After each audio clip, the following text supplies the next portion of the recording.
Olá, bom dia. Bom dia, paz do Senhor, como vocês estão, como tem passado? Hoje foi o dia que o Senhor fez, vamos alegrar nele. Hoje nós vamos continuar o livro de Isaías. Vamos lá, vamos começar? Hoje nós vamos ler Isaías 3. Vamos lá, meu povo. O julgamento de Judá e de Jerusalém. Porque eis que o Senhor dos exércitos vai tirar de Jerusalém e de Judá o sustento e o apoio, e todo o sustento de pão e todo o sustento de água ele vai tirar, e também o valente, o guerreiro, o juiz, o profeta, o adivinho, o ancião, o capitão de 50, o nobre, o conselheiro, o hábil artífice e o perito em encantamentos. O Senhor lhe dará meninos por chefes, crianças governarão sobre eles. Entre os povos, uns oprimirão os outros, cada um o seu próximo. Os jovens se levantarão contra os velhos e as pessoas desprezíveis contra os nobres. Quando alguém for falar com seu irmão na casa do seu pai, dizendo: você ainda tem o manto? Venha ser nosso chefe e assuma o controle das ruínas. Naquele dia, outro levantará a sua voz, dizendo: não sou médico, não há comida, nem roupa, nem na minha casa, nem põe um chefe do povo. Jerusalém tropeçou e a terra de Judá está caída, porque as suas palavras e as suas obras serão contra o Senhor, para desafiarem a sua glória, a sua gloriosa presença. O aspecto do rosto testifica contra eles, e como Sodoma exibem seu pecado, e não o encobre, ai deles, porque estão provocando a sua própria desgraça.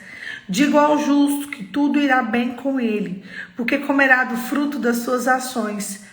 Ai do ímpio, ai do ímpio. Ai deles. Tudo irá mal com eles, porque o pagamento deles será o que as próprias mãos deles fizeram. Os opressores do meu povo serão crianças, e as mulheres à frente do seu governo.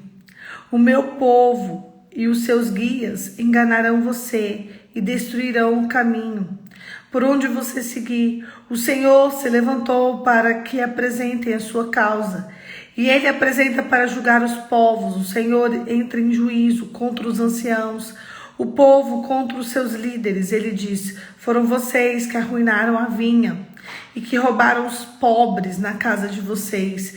Com que direito vocês enganam o meu povo?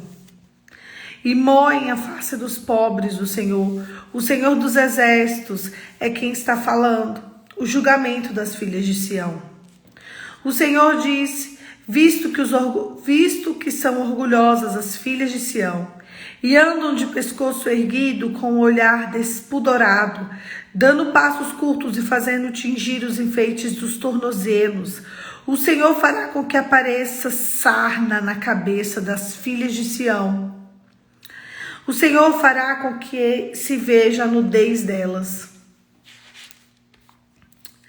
Naquele dia o Senhor tirará o enfeite que tem em todos os tornozelos, e toucas e ornamentos de forma da meia-lua, e os pendentes, e os braceletes, e os véus esvoaçantes, os turbantes, as correntinhas para os tornozelos, e cintos, e caixinhas, e perfumes, e amuletos, os anéis, e as joias, e os pendentes, e os narizes, os vestidos de festa, os mantos, os xales, as bolsas, os espelhos, as roupas finíssimas, os enfeites de cabeça e os véus. Em vez de perfume, haverá cheiro podre. Em vez de cinto, uma corda. Em vez de belos penteados, uma cabeça raspada. Em vez de vestidos luxuosos, roupa feita de pano de saco e marca de fogo. Em um lugar formoso, os homens de Jerusalém cairão a espadas. Os valentes serão mortos à guerra, e os portões da cidade chorarão, estarão em luto, e a Sião desolada, e se assentará no chão. Forte, né? Sabe o que acontece? Quando a gente entender quem é Deus, a gente teme ao Senhor. Sabe, as pessoas, elas têm me falado sobre esse século. Esses dias uma menina pegou e me mandou uma mensagem, eu tô tão sem expectativa. Falei, pensei assim, mas ela é cristã, como que ela tá sem expectativa? A nossa expectativa precisa estar na salvação e não no governo. A nossa expectativa precisa estar em Jesus e não nas pessoas. O problema é quando a gente troca, a gente muda as informações. Engraçado que a Bíblia diz que a gente precisa se alegrar em todo o tempo, a gente precisa se alegrar em quem é o Deus da nossa salvação, e a gente só se alegra em coisas e pessoas. Essa menina, eu achei muito interessante o que ela me falou. Eu não tenho esperança. Eu fiquei pensando, mas ela não é cristã? Como que um cristão perde a esperança por causa de um governo? Como que um cristão perde a esperança por causa de outra pessoa? Sabe por quê? Porque muitas vezes a gente se distrai com as coisas desse século. Está doendo os meus ossos com o que está acontecendo no governo. Está doendo os meus ossos com devidas circunstâncias.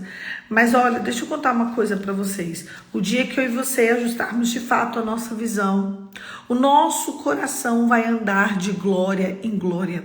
Porque as coisas desse mundo, elas vão ser só as coisas desse mundo. É muito interessante que quando você se dispõe ao Senhor, Ele derrama sobre você uma graça para você e para quem estiver perto de você. Deus Ele nunca vai entregar algo a alguém que não for para esse alguém espalhar a palavra. O problema é que as pessoas são tão egoístas que elas não estão dispostas a amar. Elas não estão dispostas a acolher. Elas não estão dispostas a ver o nu e vesti-lo. O problema é que a gente quer o evangelho só pra gente, a gente quer as pessoas só pra gente, a gente quer do nosso jeito, do nosso modo. Só que quem tem controle é Deus. A Bíblia diz aqui claramente, todo mundo vai perecer, vai ser horrível. Mas eu vou contar, o justo será poupado. Sabe quando tá todo mundo na miséria, o justo sendo poupado? É isso que vai acontecer. Sabe quando tá todo mundo mal? Todo mundo financeiramente mal, emocionalmente mal, todo mundo doente. A Bíblia diz que vai chegar uma hora que, Deus enviou sarnas para as pernas das mulheres. Gente, é muito pesado isso. É muito pesado. E sabe quem é livrado? O justo. O justo vive da fé. É o justo que é livrado. Sabe por quê? Porque o justo está sempre em estado de adoração, em estado de entrega, em um outro nível de comportamento. Sabe o que Deus está esperando de você e de mim? É que a gente entre em um outro nível de comportamento. Deus, Ele não se atrasa, Ele está esperando. Deus, Ele é paciente, Ele está esperando você e eu nos alinharmos diante do reino. É interessante como as promessas são pesadas, né? Como as promessas são fortes, como elas são intensas, como elas... O texto já começa o julgamento de Judá e de Jerusalém. Uau, não é um julgamento bom. Não vai ser um julgamento satisfatório, vai ser um julgamento com dor. Eu vejo assim, é como se Deus estivesse falando, o julgamento do Brasil, não é? O julgamento das pessoas. Eu às vezes falo, Senhor, me traz um realinhamento na tua palavra. Eu preciso desse realinhamento, eu preciso dessa mão, eu preciso desse carinho. Eu preciso, Senhor, estar diante de ti, eu preciso da tua palavra. Olha, o dia que você de fato quiser, de fato mesmo quiser, não vai te faltar palavra. O Senhor vai levantar a palavra mesmo, profetas, louvores. Ele vai falar com você em sonho, em voz audível. Ele vai falar com você em voz não audível. Ele vai te dar discernimento, ele vai te dar o que você precisa para se realinhar. O problema é que a gente quer do nosso jeito, a gente quer da nossa forma, a gente quer das nossas circunstâncias, a gente só quer do nosso jeito. A gente só quer do nosso jeito. Assim não adianta, gente. Assim não adianta. Ou eu e você olha para todas as circunstâncias e vê Deus, ou a gente vai perecer. Eu não quero ser como os ímpios. Eu quero andar em espírito. A Bíblia diz, andem em espírito. Não é, Josi? Andem em espírito. Em ações de graças e louvores. Você tem andado em espírito, Pauli? Não? Então começa. É engraçado, uma seguidora me perguntou minha rotina de oração. Eu fiquei pensando, esse povo separa? Como é que é a rotina de oração de vocês? Vocês acordam, aí talvez faz um devocional e acabou? Coloca um louvor e fala, Jesus abençoe meu dia, acabou? É andar em espírito e não satisfazer as concupiscências da carne. Para não a carne não ser satisfeita, você precisa andar em espírito, senão não adianta. Ai, como é que eu me livro desse vício? Ande em espírito. Ou você começa a entender e andar em espírito, ou não vai conseguir. Porque as concupiscências da carne são muito pesadas, são muito duras. Ou a gente aprende a andar em espírito. Andar é no caminhar, tá? Ou a gente começa a andar em espírito, ou não vai adiantar. Não vai adiantar. Eu e você precisamos disso mesmo, um realinhamento com o céu.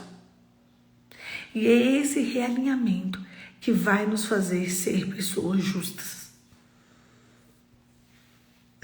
É engraçado que eu vejo, não, eu sou uma mulher de Deus. Aí o que a pessoa tem feito para o marido? Deixa eu contar uma experiência muito pesada. Tem uma amiga minha muito legal. O marido dela tá passando por alguns problemas. Eles estão passando e agora tá assim. Se ele chega em casa e não tem comida, ele olha a panela e ele vai embora comer sozinho na rua. Todos os dias. Ela tava gerando um ódio. Falei pra ele, falei assim, chama ele pra conversar e diz, pede perdão pra ele, diz que você é uma desorganizada. Pra ele chegar em casa e esperar 20 minutos. Se não tiver comida na mesa. Aí, se não tiver comida na mesa em 20 minutos, ele pode ir embora. Comer na rua. Porque o que ele tá fazendo é muito feio. Ela, mas eu tô com raiva. Eu falei, tá com raiva, mas você precisa aprender a amar a miséria dele. Porque ele também tá com raiva disso. E esse comportamento dele, a gente sabe que é um protesto. É um protesto. Ele quer te punir. Ela é verdade. Falei, pede isso. Pede 20 minutos. Ela conversou com ele. Vamos ver. Mas vocês entendem? Toda ação tem uma reação. Falei, ame a miséria dele. Ame a dor dele. Ame as circunstâncias dele. Poliana, tá difícil, eu sei. Ela, o que você faria no meu lugar? Eu falei, eu faria isso. Eu ia chegar nele e ter uma conversa. Eu ia dizer que eu era uma desorganizada, mas que eu tava decidida a melhorar. E que se ele chegasse em casa e não tivesse comida, que ele esperasse 20 minutos contados no relógio. E se em 20 minutos contados no relógio não tivesse comida, ele tinha o direito de sair. Mas que isso estava me ferindo. Falei, você já verbalizou que isso está te ferindo? Ela, não. Falei, então, verbaliza. Que isso já está durando meses. Aí você fala, Poliana, como ele é imaturo? Eu também acho, gente. Eu também acho. Ela também, a gente acha. Mas deixa eu falar. Ele tá passando por dores. O casamento não tá muito bem. Então, quando o casamento não tá muito bem, um fica arrumando um jeitinho de punir o outro. Enquanto alguém não olhar para a miséria do outro e falar assim, peraí, eu vou dar um jeito de trazer uma coisa melhor nisso aqui. É o justo. O justo precisa olhar para o outro com um olhar fraternal. Porque senão, chega no fim. Vocês entendem?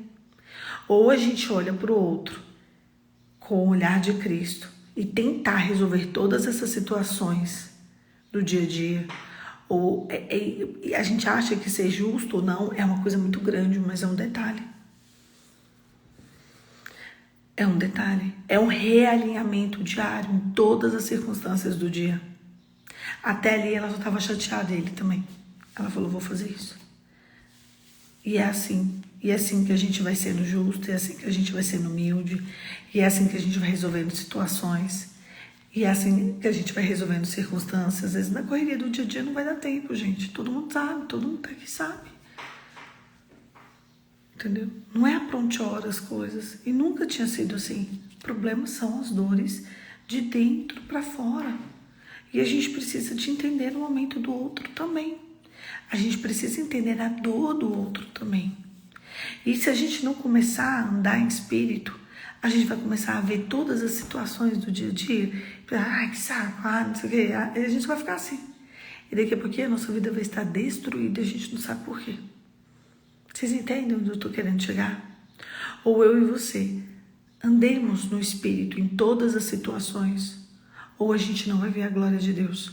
Ou eu e você olhamos todas as situações e pensamos: o que Jesus faria nessa situação? Como Jesus reagiria a essa situação?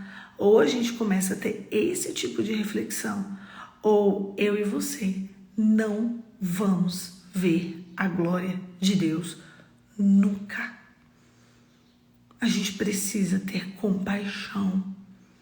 A gente precisa ser pessoas justas de verdade. A gente precisa andar no espírito de verdade. Senão, vamos ter resultados de gente secular. E não são bons. Porque o século não tem esperança. Feche seus olhos e vamos orar. Pai, em nome de Jesus, nos realinhe, Senhor. Nos ensine a andar em espírito. Senhor, para não satisfazer as concupiscências da carne, a gente precisa andar em espírito. Mas como que a gente anda em espírito, Senhor? Só com revelação. Nos revela, Senhor. Repousa sobre nós o teu doce espírito e nos ensine o caminho que devemos andar. Em nome de Jesus. Porque quando a gente chegar no céu, a gente quer escutar servo bom e fiel. Entra no gozo do teu Senhor. Te amamos, te adoramos, te desejamos. Declaramos que só Jesus é nosso único suficiente Salvador. Amamos Jesus, amamos Jesus. Queremos declarar nessa manhã que o Senhor é bom e as tuas misericórdias duram para sempre. Em nome de Jesus. Amém. Amém, queridos. Um beijo. Feliz Natal, que hoje é dia 25 de dezembro de 2022. Um beijo, Deus te abençoe e até amanhã. Amanhã, 5h45, eu tô aqui pra gente continuar esse devocional que é meu, que é seu. Ele principalmente de Jesus. E é por ele que estamos aqui todos os dias. Se eu tivesse que falar uma palavra para resumir esse devocional de hoje, seria: obrigada, queridos. Ande no Espírito. Ande no Espírito. Ande no Espírito. Aí você consegue não satisfazer as concupiscências da carne. Andar no Espírito vai fazer toda a diferença do seu dia. Obrigada, meu povo. Um beijo. Deus abençoe vocês. E até amanhã.